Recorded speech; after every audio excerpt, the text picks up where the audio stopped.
ისე როგორც გასული დღეების განმავლობაში, დღესაც საპროტესტო აქცია მიმდინარეობს რუსთაველის გამზირზე მშვიდ ვითარებაში.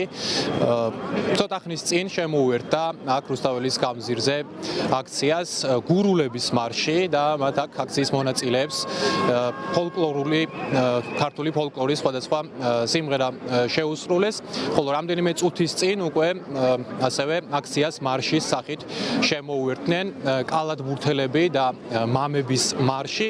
შეიძლება ითქვას, რომ ეს მარში, აქცია, მსვლელობები უკვე ყოველდღიურ მოვლენად იქცა თბილისში და საქართველოს სხვა ქალაქებშიც. 22 დღეა დღეს, როგორც უკვე ვახსენეთ, 22 დღე გავიდა. მას შემდეგ, რაც ირაკლი კობახიძემ განაცხადა, რომ საქართველოს აღარ დააყენებს დღის წესრიგში ევროკავშირთან მოლაპარაკებების საკითხს და სწორედ მისმა განცხადებამ გამოიწვია მოქალაქეების პროტესტი და იმავე დღეს ჩვენ გვახსოვს, რომ რუსთაველის გამზირზე საქართველოს პარლამენტთან ათასობით მოქალაქე შეიკრიბა იმისათვის, რომ გაეპროტესტებინათ ირაკლი კობახიძის ეს განცხადება და მას შემდეგ უკვე 22 დღეა არ წყდება პროტესტი საქართველოში. აქციის მონაწილეების მოთხოვნები და გზავნილები იგივე რჩება.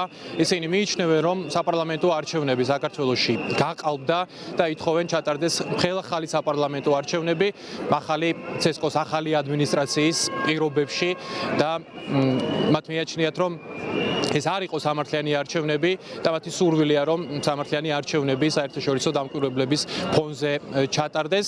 ამ 22 დღის განმავლობაში, როგორც ცნობილია ჩვენთვის და როგორც სხვადასხვა ორგანიზაცია აქვეყნებს ანგარიშს, დაკავებულია 400-ზე მეტი პირი და მათი აბსოლუტური უმრავლესობა ამ ორგანიზაციებისა იგივე სახალხო დამცველის ინფორმაციით არის ნაცემი. ისინი იყენებენ ასეთ ტერმინსაც, რომ მათ მიერ განხორციელდა წამება, არაადამიანური მოპყრობა და ამ ადამიანებს აღენიშნებათ სხვადასხვა სახის დაზიანებები. აქციის მონაწილეები ასევე ახალ არჩევნებთან ერთად ითხოვენ, რომ ეს ადამიანები, ვინც დააკავეს ბოლო 22 დღის განმავლობაში, გაათავისუფლონ. დაბრუნებას ველით, ჯერ კიდევ მყარად და გვჯერა იმის, რომ ჩვენ გურულები და ქართველები შეუერთდებით ევროპულ ოჯახს. რა ვიცი, 22 და შეიძლება 200-იც გავიდეს, იდეაში დანებებას არ ვაპირებთ რა. რეალურად სათქმელი რაც იყო პირველ დღეს, ალბათ იგივეა 22 დღესაც და ალბათ კიდე მრავალი დღის შემდგომაც იგივე იქნება. ის რომ პირველ რიგში დაპატიმრებული ხალხი უნდა განთავისუფლდეს.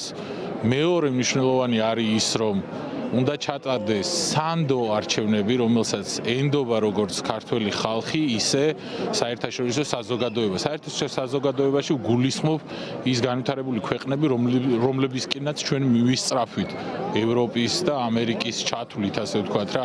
და არა მარტო, თუნდაც ახლა ნეგატიურად არ მინდა გამომივიდეს მეზობლების მიმართ, მაგრამ არა მარტო მეზობლები, არამედ ის ევროპის ქვეყნებიც უნდა აღიარებდეს ამ არჩევნებს.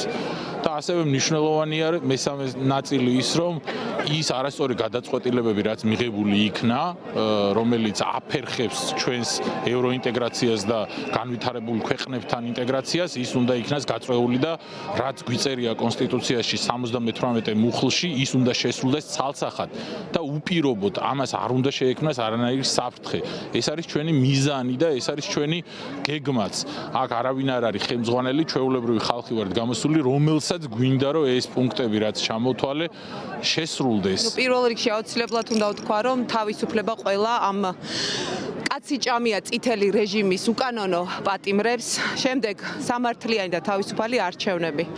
ხო და იმ მთელი წინასაარჩევნო პერიოდი, რომ პირდებოდა აი ეს ხუნტა თავის ამომრჩეველს, რომ ღირსებით შევდივართო ევროკავშირშიო, მინდა მიულოცო, მეგობრებო, თქვენი ღირსების ექვივალენტ რუსულ ჩეჩმაში შეხვედით და ეხლა მოიხურეთ ეგ კარითორი, ავყროდის ევროპული ქვეყანა.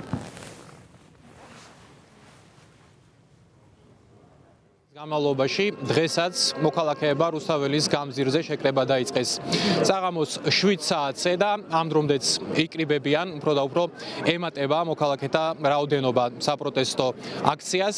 ასევე როგორც გითხარით, საპროტესტო აქციას შემოუერთდა რამდენიმე მარში და ჩვენ რჩებით ადგილზე და ვაკვირდებით ვითარებას.